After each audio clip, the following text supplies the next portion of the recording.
주님의 평화가 함께하기를 축복합니다. 노아의 실수와 그의 아들들이라는 제목으로 함께 이 말씀을 나눌 때 주님께서 우리에게 은혜를 주시기를 간절히 바랍니다. 유대인 탈무드에 나오는 이야기를 하나 하겠습니다. 어떤 임금에게 아주 예쁜 딸이 한 명 있었습니다. 그런데 그 딸이 불치병에 걸렸습니다. 임금님은 명의를 초청을 해서 자신의 딸을 치료를 하기 시작을 했습니다. 하지만 차도가 전혀 나지를 않았습니다. 그래서 임금님은 딸의 병을 낫도록 하기 위해서 포고령을 발표했습니다. 내 딸을 병을 치료하는 사람에게는 딸을 그에게 시집을 보내고 자신의 뒤를 이어 왕으로 삼겠다고 포고령을 붙였습니다. 이 소식은 온 나라로 금세 퍼져나갔습니다. 아주 먼 지방에 사는 삼형제 귀에도 들렸습니다. 삼형제 중 첫째는 굉장히 성능이 좋은 멀리까지 볼 수 있는 만웅경을 가지고 있었습니다. 천리밖의 모습을 내다볼 수 있는 신기한 물건이었습니다. 첫째는 이 만웅경을 통해서 임금님의 포고령을 형제들에게 알렸고, 삼형제는 어떻게 해서든지 공주님의 병을 낫게 해주자고 뜻을 함께 모았습니다. 둘째는 마술의 양탄자를 가지고 있었고, 그 양탄자를 타면은 어디든지 다 갈 수 있는 마술의 양탄자였습니다. 셋째는 마술의 사과를 가지고 있었습니다. 아무리 먼 거리도 순식간에 갈 수 있는 양탄자와 죽은 목숨도 살린다는 마법의 사과를 가지고 있었던 형제입니다. 이 마법의 사과는 셋째 막내가 가지고 있었습니다. 삼형제는 양탄자를 타고 임금님 공주가 있는 왕궁에 도착을 했습니다. 그리고 마법의 사과를 공주에게 먹였습니다. 그러자 공주의 병은 거짓말처럼 나아졌습니다. 신하들도 기뻐하고 사람들도 기뻐하고 임금님은 너무 기뻐서 춤을 추었고 큰 잔치를 베풀었습니다. 그런데 왕위의 계승을 발표하려던 왕은 난감한 상황에 처해 있었습니다. 공주를 치료하는데 세 형제가 다 공을 세웠습니다. 그래서 누구에게 왕위를 계승할까 이렇게 깊이 생각을 했습니다. 그러던 중에 삼형제 중에 제일 큰 형이 말했습니다. 내가 만웅경으로 포고문을 보지 않았더라면 여기에 이 공주님이 아프다는 사실을 알 수가 없었습니다. 그래서 동생이 마술 양탄자가 있어서 여기까지 올 수 있고 마술의 사과를 갖고 있어도 이 포고령을 볼 수 없었다면 아무 소용이 없었기 때문에 그 왕위는 나에게 해줘야 됩니다. 둘째가 또 소리쳤습니다. 마술의 양탄자가 없었더라면 이곳까지는 전혀 올 수가 없었습니다. 그건 내 공로입니다. 이렇게 말합니다. 그러자 셋째가 나섰습니다. 임금님, 내 사과가 없었더라면 공주님의 병은 고칠 수 없었던 것도 사실입니다. 이렇게 말을 합니다. 임금님이 여러분이라면 임금님이 여러분이라면 누구에게 왕위를 물려주겠습니까? 지혜로운 임금님은 세 사람을 다 격려를 합니다. 하지만 왕위는 셋째에게 물려줍니다. 왜냐하면 만원경을 가지고 있었던 큰형은 거기까지 왔지만 만원경을 그대로 갖고 있었습니다. 둘째, 마술의 양탄자를 타고 왔던 둘째도 양탄자를 그대로 갖고 있습니다. 그런데 셋째는 마술의 사과를 공주님에게 다 주어버렸기 때문에 가진 게 없습니다. 가장 귀한 것을, 자기의 있는 소중한 것을 셋째가 다 내놓아 버렸어요. 그래서 임금님은 이 셋째에게 왕위를 물려주었던 것입니다. 세상에서 가장 귀한 것을, 하나밖에 없는 그 가진 귀한 것을 다 주어버렸기 때문에 가진 게 없어요. 첫째하고 둘째는 여전히 그걸 가지고 있었기 때문에 다 내어주었던 셋째에게 공주에게 시집을 장가들게 하고 왕위를 물려줬다는 얘기입니다. 세상에서 교우 여러분, 가장 귀한 것이 무엇일까요? 가장 귀한 것, 바로 여러분, 세상에서 가장 귀한 것은 창조주 하나님께서 이 성경에 이 세상에서 가장 귀한 것을 이 책에 기록해 놓았습니다.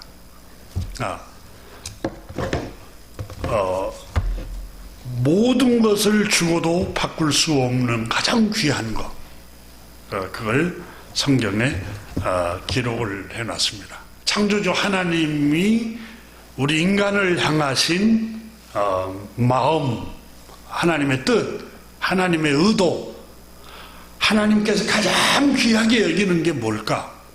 그걸 오늘 성경에 기록을 해놨습니다. 그걸 유대인들은 율법서에 기록되어 있다, 이렇게 말하고 있습니다. 율법서에. 율법서는 창세기, 출애굽기, 레위기, 민수기, 신명기서 이 5권을 율법서라고 말합니다. 그럼 이 율법서 안에 창조주 하나님께서 가장 귀하게 여기는 것을 거기에 기록을 해놨습니다. 근데 너무 방대하지 않습니까? 그 방대한 것을 이렇게 축약을 해가지고 10가지로 요약을 했습니다. 그게 십계명입니다. 가장 세상에서 귀한 게 십계명. 1계명부터 4계명은 창조주 하나님을 경배하고 예배하라. 이걸 창조주 하나님을 사랑하라, 이렇게 신약성경 예수님께서는 네 계명을 한 계명으로 요약을 했습니다. 그리고 5계명부터서 10계명은 사람과의 관계된 계명입니다. 그러면서 5계명부터 10계명을 한 계명으로 요약을 했습니다. 내 이웃을 내 몸과 같이 사랑하라라는 계명입니다. 그래서 율법은 율법이 말하려고 하는 바는 뭐냐? 바울 선생이 구약 성경에 능통했던 바울 선생은 신약 성경 로마서에 율법이 말하려고 하는 바는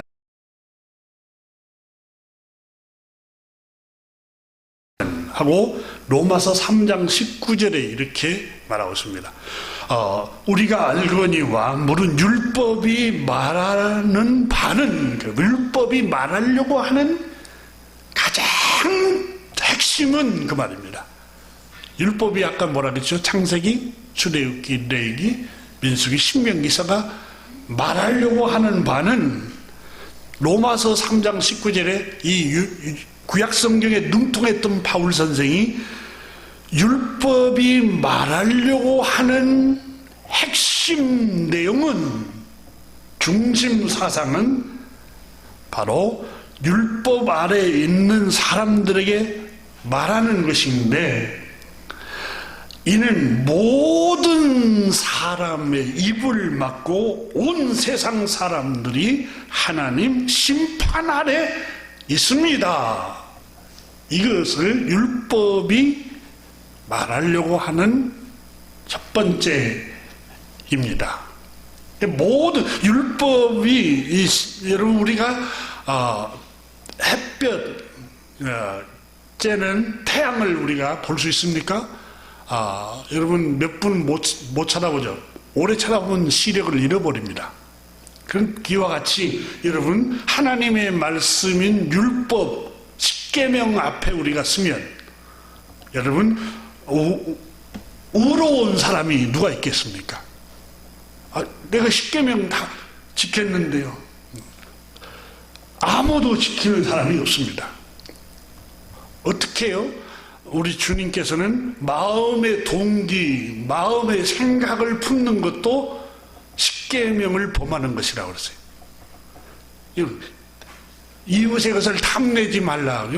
마음속에 이웃의 것을 부러워하고 탐내지 않는 한순간이라도 없었던 사람이 누가 있겠어요? 또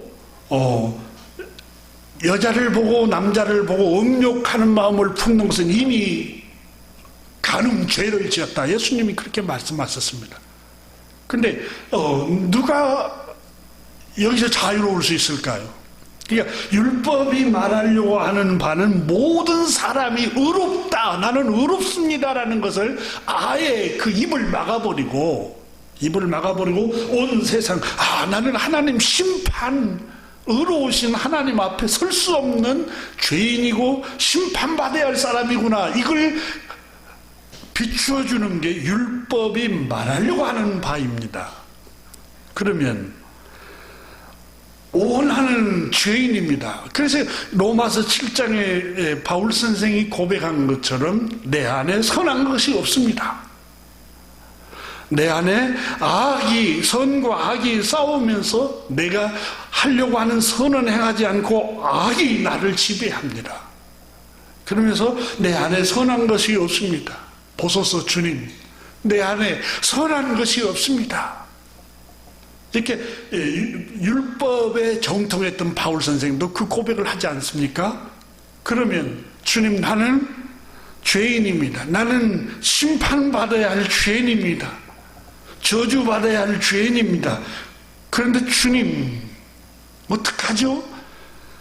내가 의로워질 수도 없고 구원받을 길이 없고 죄 용서받을 길이 없는데 하나님, 나 긍휼히 여겨주면 안 될까요? 나 용서해 주세요. 이렇게 율법이 결국은 하나님의 긍휼을 구하는 것으로 우리를 인도해 간다는 겁니다. 그 긍휼을 구하기 전에 주님께서는 우리가 율법으로는 의로워질 수 없음을 아시고 죄인된 우리를 불쌍히 여기셨습니다. 불쌍히 여기시고 주님께서는 우리를 의롭게 하기 위해서, 우리의 죄를 속량하시기 위해서, 의로우신 주님은 죄값을 치르게 되어 있습니다. 그게 공평하신 하나님이에요. 죄를 짓으면 죄값을 받아야 해요. 그런데 우리를 벌하지 않고 당신의 외아들, 죄 없으신 하나님의 아들을 보내셔서 우리의 모든 죄를 짊어지시고 십자가에 자기 살과 피를 자기 몸을 다 내어주면서 우리의 죄값을 다 치러주셨어요. 그게 하나님의 사랑이에요. 그래서 요한복음 3장 16절, 하나님이 세상을 이처럼 사랑하사 독생자를 주셨으니, 독생자를 우리 죄값으로 내어주신 거예요. 십자가에 내어주셨어요. 그리고 율법이 말하는 바는 하나님이 한 의를 보내셨어요. 의로우신 의를 보냈단 말은 죄 없으신 하나님의 아들 예수 그리스도를, 의로우신 분을 보내셔서 누구든지 그 의를 믿는 사람들은, 그 의로우신 예수 그리스도를 믿는 사람들은 의롭다고 인정을 해주십니다. 죄를 용서해 주십니다. 그 말입니다. 그럼 우리가 죄 용서함 받은 이유가 뭐죠? 전적인 하나님의 사랑과 예수 그리스도의 피 흘리고 속량해 주신 그 은혜 때문에 우리 죄가 용서받는 거예요. 그 율법이 바로 말하려고 하는 바는 바로 그겁니다. 율법이 말하려고 하는 바는 모든 사람의 입을 막고 하나님 심판 아래 있어서 저주받아야 할 사람인데, 바로 율법이 말하려고 하는 바는 그건데, 바로 율법이 너희 힘으로는 구원에 이를 수 없으니까 하나님이, 사랑의 하나님이 의를 보내시겠다. 너희 가운데 의를, 죄 없으신 우리의 죄를 의롭게 하실 그리스도를 보내주시겠다. 근데 그 그리스도께서 오셔서 자기 몸을 다 십자가에 내어주고 자기를 다 죄값으로 자기 몸을 다 내어주시고 우리의 죄를 용서해 주셨습니다. 이게 율법이 말하려고 하는 바입니다. 그럼 이걸 한마디로 뭐라고 말하느냐?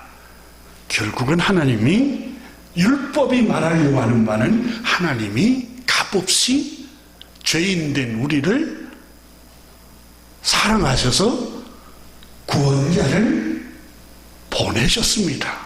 보내줄 것입니다. 보내주셨습니다. 그럼 결국은 율법이 말하려고 하는 바는 하나님의 사랑을 말하려고 하는 것입니다. 그거예요, 바울 선생님. 그 율법이 말하려고 하는 바는 뭐냐? 하나님의 사랑을 말하려고 하는 거예요. 율법이 말하려고 하는 바는 율법은 하나님의 긍휼, 하나님의 자비, 하나님의 사랑을 얘기하려고 그런 거예요.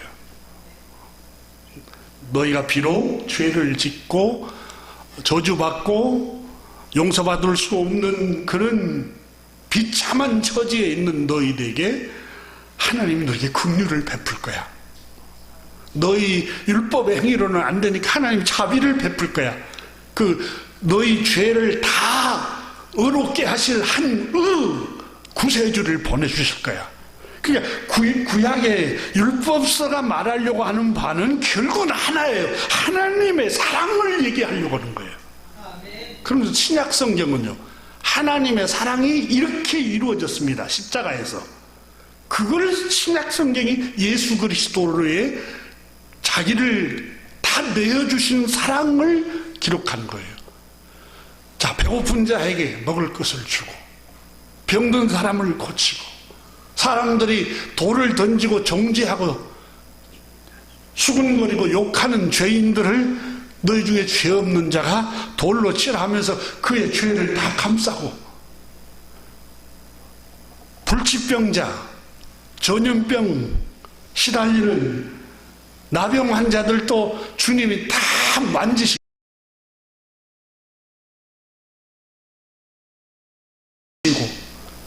하나님은 사람들이 버렸어요. 환자라고 버리고 병든 사람이라고 버리고 멸시하는 사람들을, 세리와 죄인들을 친구가 되어서 그들과 함께 먹고 그들과 함께 친구가 되어주고, 나병 환자들의 손을 만지고 그 환자들의, 전염병 환자들을 만지면서 다 치료해주고, 예수님이 말씀이 육신이 되어 오신 하나님이 말씀하시기를 내 아들을 보면은 하나님이 누군가 사랑이라는 거예요. 사랑. 그리고 마침내는 자기 몸을 십자가에 다 내어주면서 하나님은 사랑이야. 인류에 살고 있는 모든 세대에게 율법이 말하려고 하는 것은 사랑이야. 그리스도께서 신약 성경이 와서 말하려고 하는 말은 사랑이야. 이거예요. 사랑이에요. 그래서 바울 선생은 로마서 14장 같이 열어보세요. 이걸 이해를 해야 우리가 또 창세기도 이해할 수 있습니다.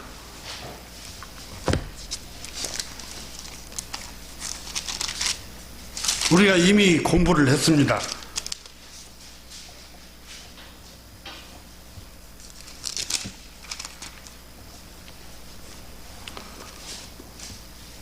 (8절을) 한번 보십시오.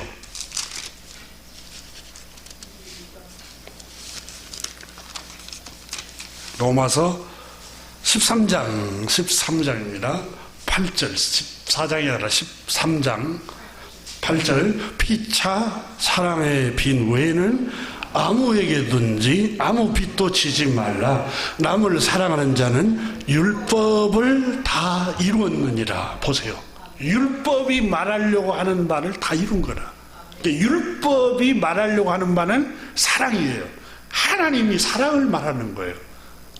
저주를 말하는 게 아니에요. 하나님 사랑을 말하는. 그 다음에 그러면 남을 사랑하는 자는, 이웃을 사랑하는 자는 율법을 다 이루는 사람인데, 그 사랑이 구체적으로 뭐냐? 바로 십계명 중에 요약해서 바울 선생은 9절에 말씀하고 있습니다. 간음하지 말라, 살인하지 말라, 도둑질하지 말라, 탐내지 말라. 자, 이거 보세요. 이 말씀, 이 명령은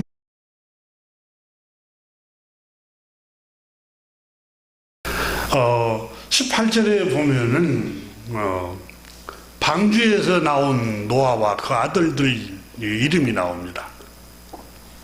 노아의 아들, 큰 아들이 셈, 둘째가 함, 셋째가 야벳이었습니다. 근데 여기서 1절에 함은 가나안의 아버지라. 함의 아들 가운데 하나가 가나안입니다. 그런데 이 가나안, 함과 가나안이 25절에 가니까 가나안은 저주를 받아, 이렇게 저주를 받는. 아버지 노아가 함의 자녀들을 저주해 버립니다. 축복을 하지를 않아요. 자, 우리는 이 말씀을 아주 귀하게 생각해야 됩니다. 여러분, 창세기에 보면은 야곱이 아버지의 축복을 받으려고 하잖아요. 아버지의 축복을 받으려고 하지 않습니까? 그래서 그 사냥을 해와서 아버지를 기쁘게 하고 대접을 하면은 축복하겠다고 그러지 않습니까? 근데 어머니가 집에 있는 가축을 잡아서 아버지에게 음식을 대접하기 위해서 축복을 받게 하죠.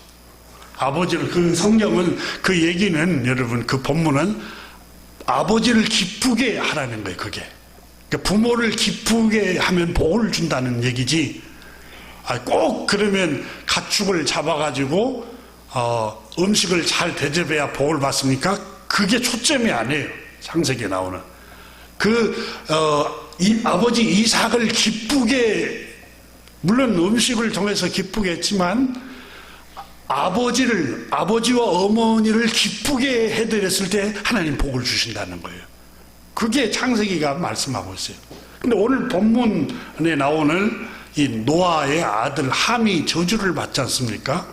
아니, 함이 뭐가 잘못했습니까? 아버지가 실수를 했죠. 맞습니다. 아버지가 실수를 했습니다. 근데 이 본문의 초점은 뭐냐면, 창세기 기자가 말하려고 하는 것은 아버지를 마음 상하게 하니까 복을 받지 못하더라는 거예요. 그게 하나의 초점이에요.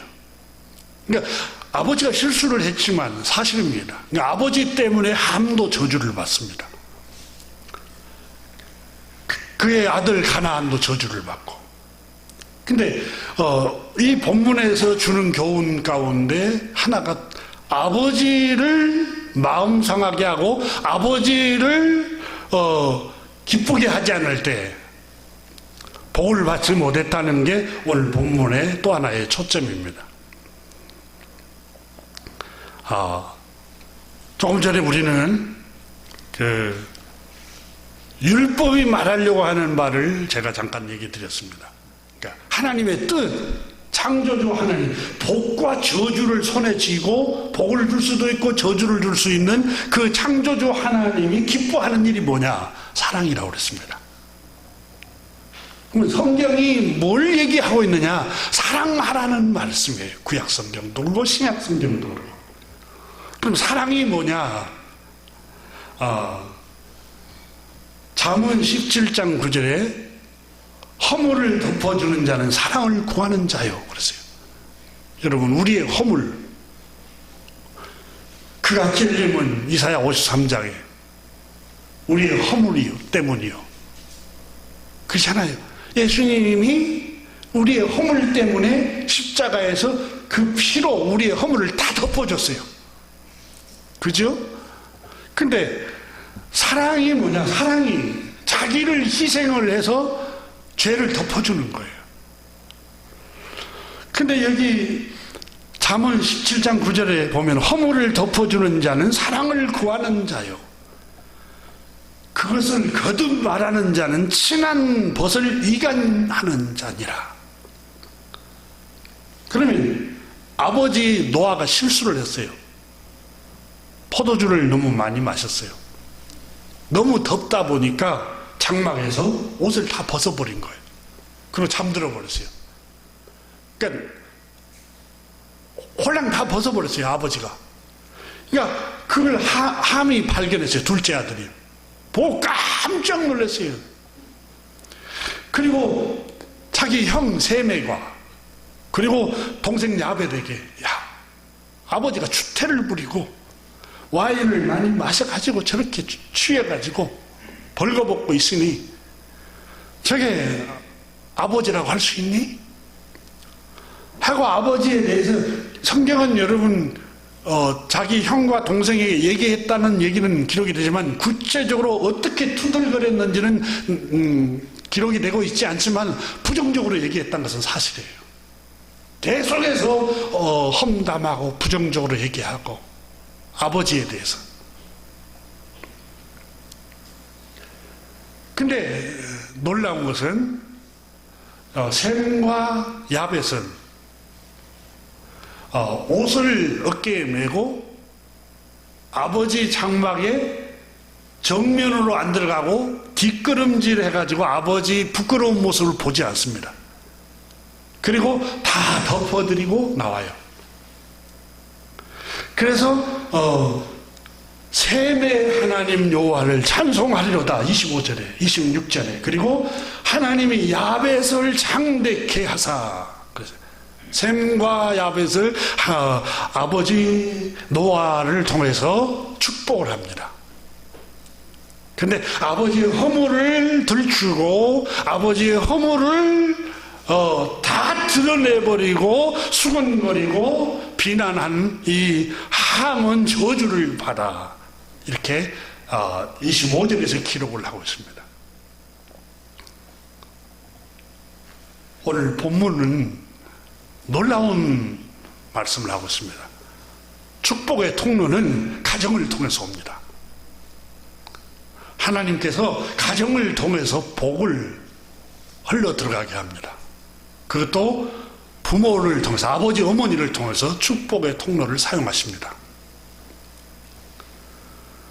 함은 어쨌든 간에 중요한 것은 그가 그의 행위 때문에 복을 받지 못했지만 아버지의 실수 때문에 결국은 영향을 받게 되었던 것입니다. 여러분, 공자선생이 동양에, 이 공자선생이 그랬잖아요. 길을 가는데 세 사람 중에는 분명히 그 중에 한 사람은 스승이 될 수 있다. 그렇잖아요. 아버지의 부정적인 모습을 보고 두 사람은 여러분 복을 받았어요, 오히려. 근데 한 사람은 부정적인 모습만 보고 들추다가 복을 받지를 못합니다. 오늘 성경에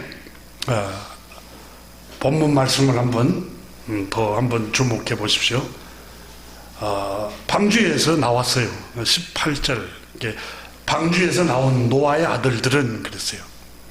여러분, 이 말씀, 이 구절이 얼마만큼 감격적이고 얼마만큼 환희에 찬 구절인가 몰라요. 방주 안에서 뭐하고 있었어요? 떨고 있었어요. 1년간 두려워하고 있었어요. 불안해하고 있었어요. 우리가 이미 공부를 했지만 불안하고 두려워하고 초조해하고 있었어요. 또 물로 망하면 어떡할까? 정말 물이 빠질까? 모든 사람을 멸해버렸던 물이 빠지질 않아서 초조했던 노아와 그의 아들들. 그런데 18절에 방주에서 나왔습니다. 안도를 하고 있습니다. 그러죠? 안도하는 모습입니다. 그리고 이제는 자손이 번성해 갑니다. 19절에 보면. 그죠? 노아의 세 아들로부터 사람들이 온 땅에 퍼지니라. 이게 번성해져 가는 축복의 모습이 나옵니다. 그리고 20절에는 노아가 농사를 시작하여 포도나무를 심었더니 이제 안정되게 땅에 농장을 운영합니다. 포도 농장을 운영하기 시작합니다.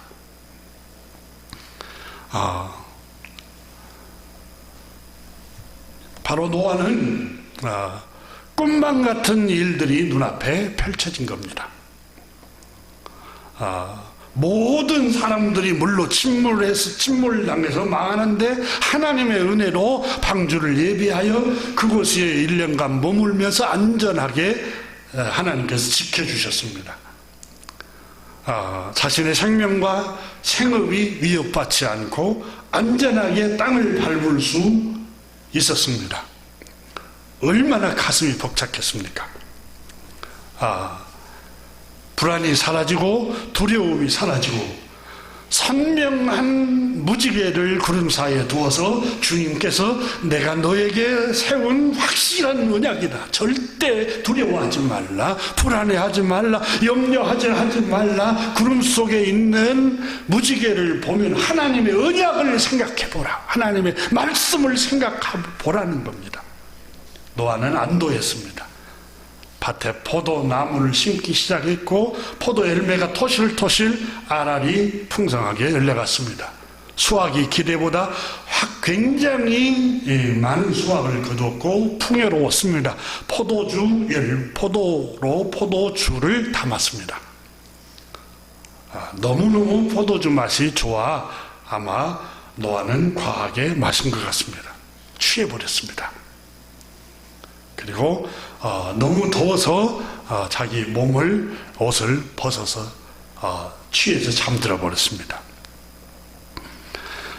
이 기사가 오늘 성경에 기록이 되면서 둘째 아들은 아버지의 이 실수를 고발하고 첫째와 막내는 덮어줍니다. 이게 24절부터 27절에서 노아가 이 사실을 알고, 자 보세요.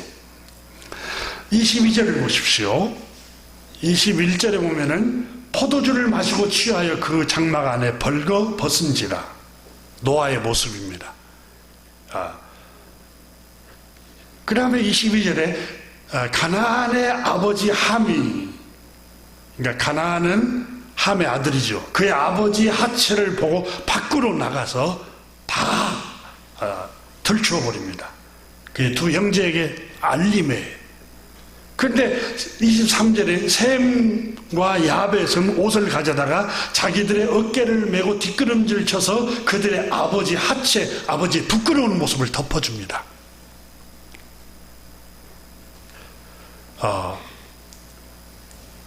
이 사실을 24절에 노아가 술이 깨어 그의 작은 아들이 자기에게 행한 일을 알게 되었다. 작은 아들은 함을 말합니다. 자기의 실수한 부끄러운 모습을 작은 아들이 밖으로 나가서 다 알려버리니까 그걸 아버지가 알고, 이에 노아가 25절에 말합니다. 가나안은 저주를 받아 그의 형제의 종들의 종이 되기를 원하노라. 여러분, 화난다고 이렇게 막말을 하면 되겠어요? 성경은 우리에게 교훈하고 있습니다. 그 막말 때문에 아들이 저주를 받는 거예요. 물론 그 행위 때문에 저주를 받지만 내가 화난다고 막말을 하면 되겠냐고요. 그리고 저주의 말을 하면 되겠어요? 저는 개인적으로 화날 일이 있고 자녀들에게도 또 화날 일이 있어도 늘 마음속으로는 주님 축복해 주세요 이럽니다. 아무리 마음이 상해도 하나님 우리 아들, 딸 또 막내 축복해 주세요. 교우들, 주님, 우리 교우들, 성도님들 다 축복해 주세요. 절대 이 성경은 우리에게 비추고 있습니다. 이게 비추고. 그래서 나는 교우들도 늘 잘 되도록 하나님 잘 되게 해주세요. 행복하게 해주세요. 아무리 좋은 마음을 갖지 않고 나를 대해도 하나님 축복해 주세요. 그분 하나님 평안하게 해주세요. 잘 되게 해주세요. 늘 그런 마음을 갖습니다. 왜요? 이 주님의 마음이, 주님, 율법이 말하려고 하는 바가 뭐예요? 사랑이에요. 율법이. 구약 성경이 말하려고 하는 바가 사랑이에요.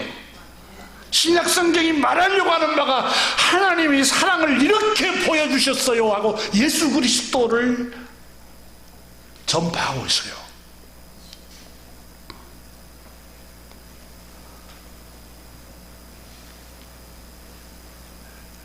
죽고 사는 권세가 혀에 달려있다고 그랬어요. 함부로 내뱉는 말은 칼로 찌르는 것과 같다고 잠언에 그랬어요. 그러니까 여러분 화가 날 때는 말을 하지 마세요. 마음에 분노가 가득 찰 때 기도했나요? 나의 앞길 막는 친구 용서했나요? 기도는 우리의 안식 빛으로 인도하리. 앞이 캄캄할 때 기도 잊지 마세요. 마음에 분노 가득 찰 때 기도하세요. 주님, 화가 나요. 주님 많이 속상해요. 여러분 남편에게, 여러분 아내에게, 여러분 주변 이웃에게 하면은 칼과 같아요. 찌르는 칼과 같아요. 어제도 줄에서면서 제가 잠깐 언급했습니다만 영국이 낳은 대문호 셰익스피어가 뜻대로 하소서라는 그 작품에 옷에 묻은 먼지는 털어버리면 털리는데 마음에 돋은 가시돋친 말은 아무리 털어내도 털리지 않는다는 거예요. 상처받은 말, 극단적인 말은 이 털어내려고 해도 안 털어내져요. 두고두고 생각나고 그럴 때마다 마음에 상처가 막 올라오고 그런 환경이 오게 되면, 그래서 죽고 사는 권세가 혀에 달려 있으니까 극단적인 말을 하지 말라고 내가 신신당부를 한 거예요. 항상 축복의 말을 해야 돼요. 축복의 말을. 이 아버지가 돼가지고 자기 자녀를 저주하는 말을 해야 되겠어요?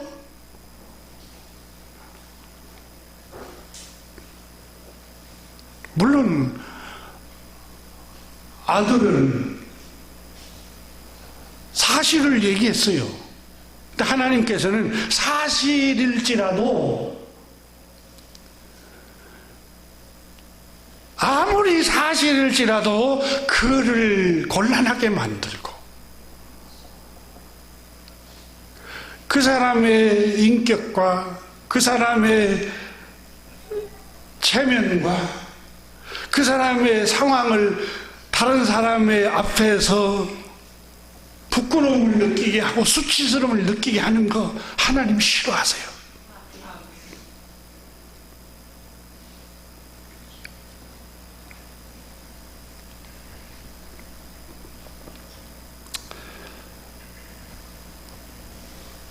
노아도 여러분, 노아의 아들, 자기 아들들이 복받기를 원하지. 근데 어떻게 부모가 돼갖고 아버지가 돼갖고 아들을 저주하냐고 말이에요. 교우 여러분, 아무리 화가 나도 아들, 딸들에게 막말을 하면 안 돼요. 축복을 해야 돼요. 축복을. 화를 못 이기고 분을 못 이기거든 잠깐 그 장소를 떠나서 다른 방으로 들어가든지 외출을 하든지 그러면서 주님께 주님 기도를 하세요.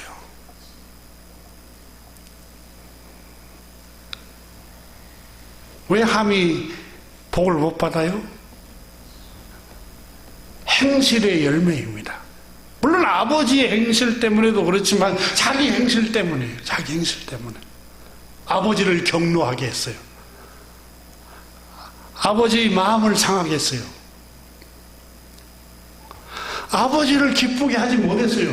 자, 갈라디아서 6장에 사람이 무엇으로 심든지 그대로 거두리라고 그랬어요.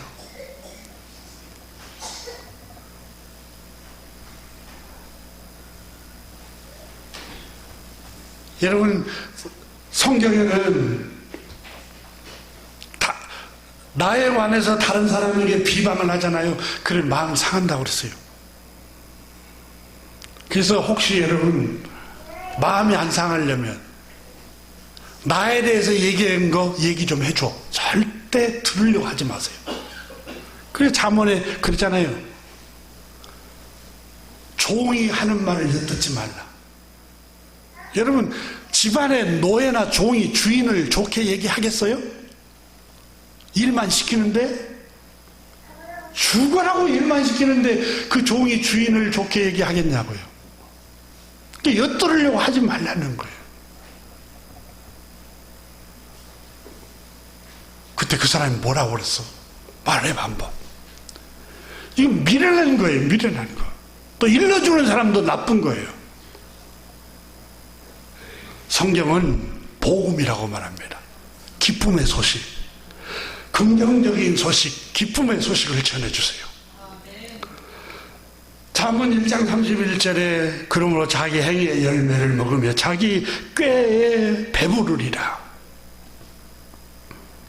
노아의 아들 함과 그의 아들 가나안이 복을 받지 못한 이유는 함의 행실 때문에 그런 거예요. 만약 함이 셈과 야벳처럼 행했더라면 저주를 받질 않죠. 근데 성경은 우리에게 뭘 얘기하고 있냐? 이 18절 이하에서 말하려고 하는 교훈이 뭐예요? 복을 받고 저주를 받는 것은 내 행실의 결과라는 거예요. 내 행실의 결과. 행위의 열매, 행위의 열매. 먼저는 아버지 노아의 행실의 열매 때문에 아들이 복을 받지 못하고 있습니다. 둘째 아들이. 노아가 사려 깊지 못한 행동 때문입니다. 깊이 생각하지 않는 행동 때문에 아들까지 그의 자손까지 저주를 받습니다. 사랑하는 교회 여러분, 오늘 성경은 우리에게 교훈합니다. 깊이 침착하게 사력 있게 생각하고 행동하라는 겁니다.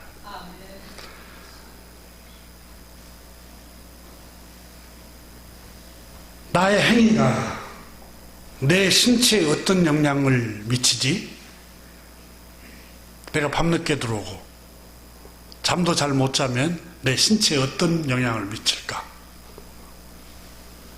내가 이렇게 알코올을, 와인을 자주 마시고 이렇게 많이 마신다 보면 내 신체에 어떤 변화가 일어나지? 여러분, 노아는 생각했어야 돼요. 감정으로 이렇게 업이 되는 것만 좋아하지 않고 이렇게 계속 마시면 어떤 결과가 일어나고 어떤 변화가 일어날까 이렇게 생각을 했어야 돼요. 근데 사려 있게 생각하지 않았어요. 사려 있게 생각하지 않고 행동했어요. 소량만 섭취했다면 실수하지 않았을 거예요. 너무 과한 것이 실수하게 만든 겁니다.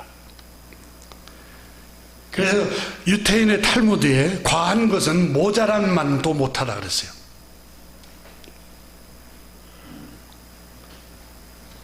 동의보감에도 여러분 생명을 단축시키는 게 과식이라고 그랬습니다. 물론 영양이 부족하고 생명이 단축된다고 합니다. 너무 과식을 해도 생명이 단축이 되고 너무 영양분을 섭취를 안 해도 살 뺀다고 섭취를 안 하면 생명이 단축됩니다. 이건 과학입니다. 과학. 사실이에요. 여러분이 내가 짧게 살아도 남에게 날씬하게 보이고 싶다. 그러면 할 수 없죠. 그러나 여러분 다른 사람에게 보이는 것도 중요하지만 건강하게 살아가야 된다는 사려 깊은 생각을 해야 됩니다. 음식을 절제를 잘 못하는 분들은 생명이 단축될 수 있습니다. 그래서 동의보감은 위가 3분의 2 정도 차도록만 먹어라. 여러분, 그리고 배고프면 또 먹으라는 거예요. 한꺼번에 몽땅 먹으면 여러분 소화액은 한정되어 있어요. 근데 음식은 이렇게 많이 넣어요. 그 소화액으로 그걸 소화를 잘 못 시켜요. 그러니까 위가 운동을 하다 위벽을 헐어내고 소화불량이 일어나고 심트름이 일어나고 너무 많이 먹으니까 그런 사람들은 적게 그리고 배고플 때마다 또 적게 이렇게 그러니까 이렇게 생각을 해야 돼요. 그러니까 절제를 하지 못하면 이 노화도 여러분 와인을 절제를 못하잖아요. 와인을 절제 못해서 결국은 수치심과 부끄러움을 당하잖아요. 수치와 부끄러움은 잠깐일 수 있죠. 근데 아들이 저주를 받잖아요. 아들, 손자, 그 자손들이 저주를 받아요. 모든 불행은 절제를 못해서 오는 병입니다. 절제를 못해서. 로마의 철학자 세네카는 삶의 지혜를 위한 편지라는 책에서 친구 니킬리우스에게 보낸 편지를 이렇게 적었습니다. 저는 이 책을 읽다가 너무 가슴에 와닿았어요. 그래서 제가 여러분을 잠깐 소개하는데, 친구, 나는 자기 손 안에 남아있는 것이 아무리 적어도 부족함을 느끼지 않는 사람은 가난하지 않다고 생각하네. 가슴이 와닿더라고요.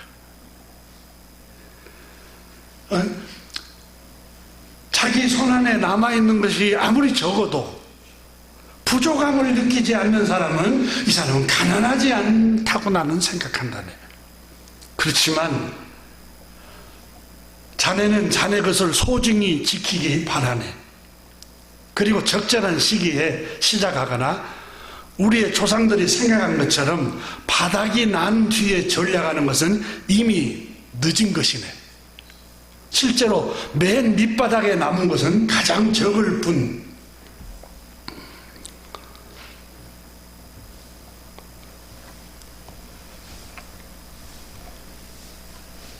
이렇게 이 친구에게 보낸 서신에서 이렇게 얘기를 합니다. 에피쿠르스 글 속에서도 마음에 기쁨이 있는 사람은 훌륭한 것이라고 말했네. 철학서적을 인용을 합니다. 실제로 기쁨이 있으면 그것은 가난이 아니라네. 마음에 평안이 있고 마음에 고요함이 있고 마음에 기쁨이 있으면 가난은 가난이 아니라네. 굉장히 가슴이 뜨거워지는 이 구절이더라고요. 그러잖아요. 마음이 평안하면은 여러분 뭐가 부러워요? 마음이 고요하면 재산도 많고 재물도 많고 권력도 높은 자리에 있고 여러분 지위도 높고 명예도 있는데 잠 못 이루는 밤을 탁 보내요. 이게 잠을 잘 수가 없어서 얼마나 불행해요. 공직에 있든 높은 지위에 있든 재산이 많든 재능이 많든 지식이 있든 여러분 그게 잠을 못 잘 정도로 불안과 두려움과 초조 속에 지난다면 그게 가난이지 뭐가 있어요. 그게 가난이지. 그래서 이분은 이렇게 계속해서 그 책에 적었습니다. 기쁨이 있으면 그것은 가난이 아니라네. 조금밖에 가지지 않는 사람이 아니라 더 많은 것을 원하는 사람, 그것이 바로 가난한 사람이라네. 근데 조금밖에 가지지 못한 사람이 가난이 아니라 갖고 있어도 더 가지려고 하고 더 많이 가지려고 하고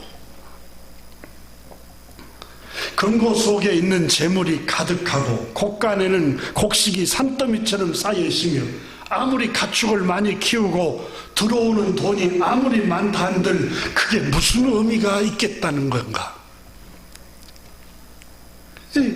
그렇죠. 가축도 많고 들어오는 수입도 많고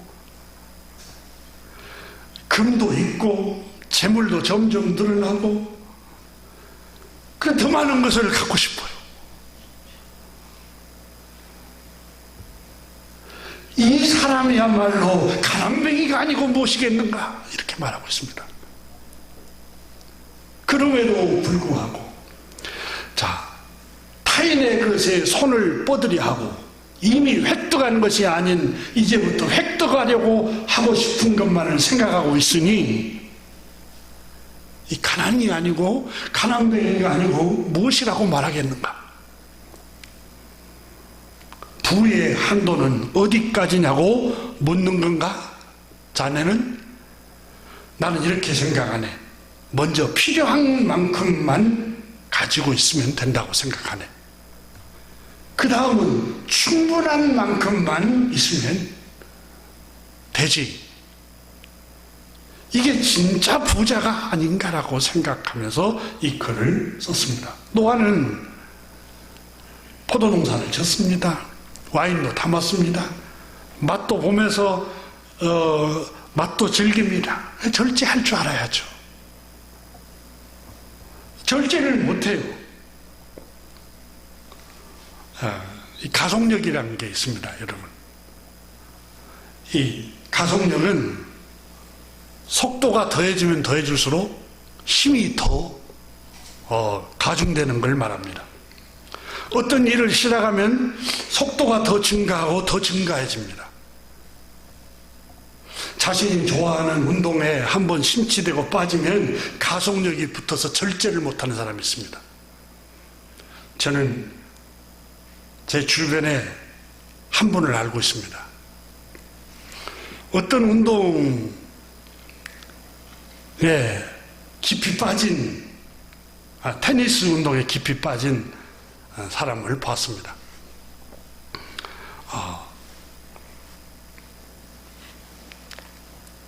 절제를 못합니다, 이분은.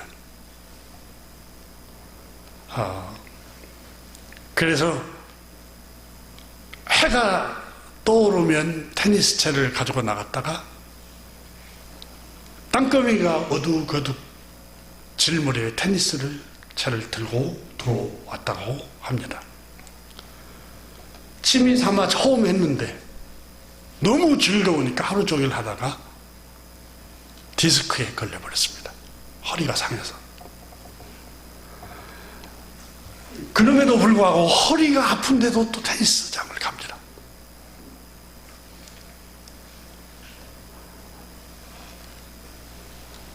속도는 가속력이 붙습니다, 여러분. 술도 마찬가지입니다. 알코올도. 취미생활도 마찬가지입니다. 여러분 컴퓨터 게임도 마찬가지입니다. 유튜브 보는 것도 가속력이 붙습니다. 가정에 충실하지 못하고 밖에서 친구들과 노닥거리는 것도 여러분 가속력이 붙습니다. 그래서 갈라디아서 5장 16절에 내가 또 여러분에게 말합니다. 여러분은 성령께서 인도하여 주시는 대로 살아가십시오. 그러면 육체의 욕망을 따라 살지 않게 될 것입니다. 그러니까 성령님을 따라서 계속해서 살다 보면 성령님의 가속력이 붙는다는 거예요. 그러면 성령님의 가속력이 무엇입니까? 요한복음 14장 16절에서 성령님은 17절에 진리의 영이라. 보혜사 성령님은 너희에게 내가 말한 모든 것을 가르치고 생각나게 할 것이라 말씀합니다. 그러니까 말씀을 묵상하고 말씀을 되새김질하고 말씀을 음미하면은 그 말씀이 나를 지배하게 된다는 거예요. 가속력이 붙게. 노아는 알코올이 와인에 가속력이 붙었어요. 여러분 자꾸 화를 내잖아요. 혈기 부리고 가속력이 붙습니다. 그걸 습관이라고 하고 성경에 마태복음에는 마귀가 집을 짓는다 그랬어요. 그 집을. 집 짓는다는 말은 움직이지 않고 거기에 기초석을 세우고 아예 들어앉는다는 거예요. 화가 들어앉아요. 혈기도 화가 들어앉고 음란함도 아예 들어앉아요. 음란한 일을 하기 시작하면 유혹에 늘 흘리고 유혹하고 그러면 그게 아예 우리 몸 안에 습관으로 이렇게 집으로 들어앉아요.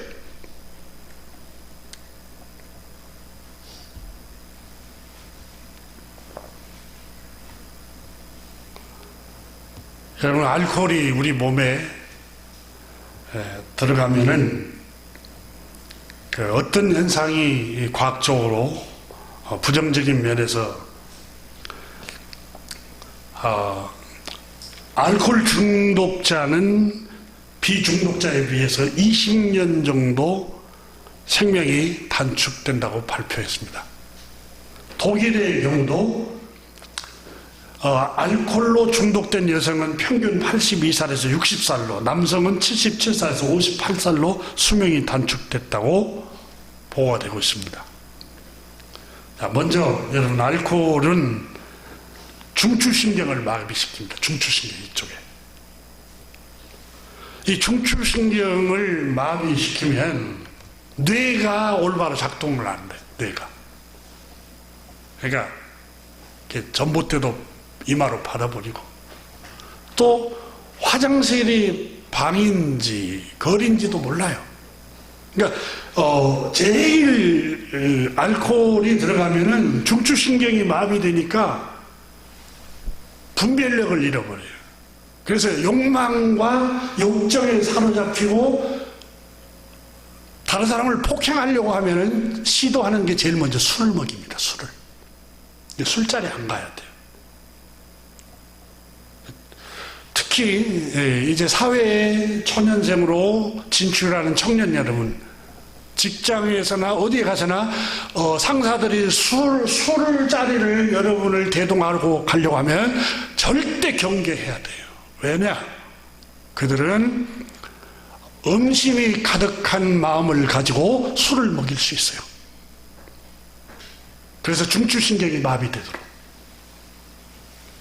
중추신경이 마비되면 여러분 우리 몸의 사령부가 어딥니까? 뇌예요. 뇌. 팔이 이렇게 움직이고 말을 할 수 있고 다리가 움직일 수 있고 이게 다 어디에서 명령을 해요? 뇌신경에서 다 명령을 해요. 근데 알코올이 들어가면 제일 먼저 뇌를 잃어버리게 만들어요. 뇌의 작동을 잃어버리게 만들어요. 욕망의 사람으로 만들어요. 그래서 여러분 셰익스피어 작품에 경쟁자를 쓰러뜨리려면 술을 먹이라 그랬어요. 그 작가도 그 얘기를 했어요. 그러니까 경쟁자를 쓰러뜨리고 이기기 위해서는 술을 먹이라고 할 정도로 그렇게 악마가 사용하는 게 술이라고 했어요. 악마가 사용하는 게.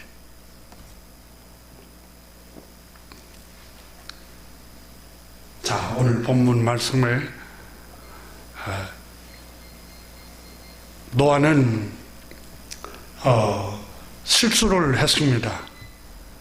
그런데 그의 아들 함은 아버지의 실수를 밖에 나가서 비방을 하기 시작합니다. 그래서 마침내는 아버지 마음을 상하게 하고 복을 받지 못하고 저주를 받게 되었다고 오늘 성경이 기록을 하고 있습니다. 사랑하는 교회 여러분, 아버지의 실수로 아들이 복을 받지 못하고 있습니다. 또 아버지만의 실수만이 아니라 아들 함은 아버지의 부정적인 것을 보고 자기가 부정적으로 얘기함으로써 자기 행실의 열매대로 저주를 받습니다. 그러나 셈과 함은 아버지의 실수와 부정적인 모습을 보고 긍정적으로 허물을 덮어줌으로 복을 받았습니다. 우리 주변 이웃을 허물을 여러분이 다 덮어주시기를 주님의 이름으로 축복합니다. 그 성경이 말하려고 하는 핵심 사랑입니다. 교우 여러분, 다 잊어버려도 오늘 주님은 사랑하라고 하는 계명을 가슴에 간직하고 하루하루 순간순간 살아가기를 축복합니다. 기도하겠습니다.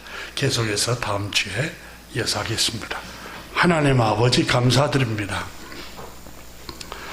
오늘 아침에 저희들 노아의 그 실수한 행실로 인해서 살아있지 못한, 절제하지 못한 행실로 인해서 가정에 불행이 들어왔습니다. 그의 아들 함이 복을 받지 못하고, 또 함은 자신의 행실 때문에 복을 받지 못했습니다. 또 셈과 야벳은 허물을 덮어줌으로, 사랑을 구함으로 복을 받았다고 기록을 하고 있습니다. 저와 우리 교우들 한 분 한 분이 사랑을 구하게 하여 주시기를 기도합니다. 옳고 그름을 따지기 전에 사랑이 우선순위라는 것을 생각하게 하여 주옵소서. 예수 그리스도 이름으로 축복하며 기도드립니다. 아멘.